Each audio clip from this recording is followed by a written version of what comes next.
Milli सखू बेशुद्ध पडली की काय?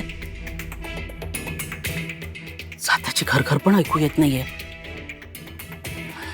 बघतेच काय प्रकार आहे.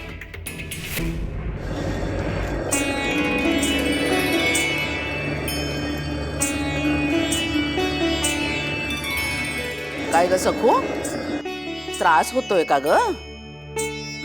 तुझ्याकडून होईल ना? हो, होईल ना. करेन मी. करावंच लागेल. तुम्हाला हे पीठ मठात पाठवायचंय ना?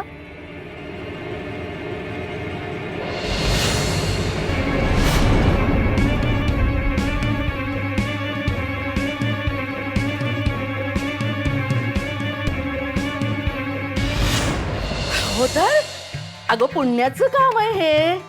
आणि तू सगळं पुण्य एकटीलाच घ्यायचंय का? वा ग वा, असं कसं होईल? शहाणीच आहेस तू. उठ तू उठ, मी दळते. उठ. हो पण मालकीणबाई मी उठ म्हटलं ना. खूप केलंस तू, आता सगळं मीच करणार. अगं या सेवेत माझाही हातभार लागला पाहिजे.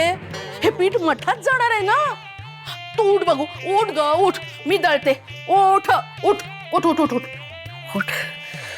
तेच का. ओ बाई,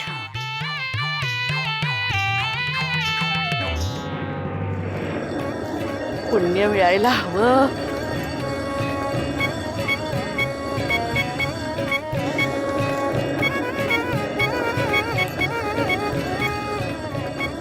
हे जे तुम्ही केलंय त्याला मात्र तोड नाही. देवी, तुमच्या संगतीने मला पण थोडं थोडं जमतंय. खऱ्या सखूने हे दृश्य पाहायला हवं होतं. बिचारी कासावीस झाली असती हो. पण तुम्ही अजून अजून तिच्याकडे रोखून पाहताय.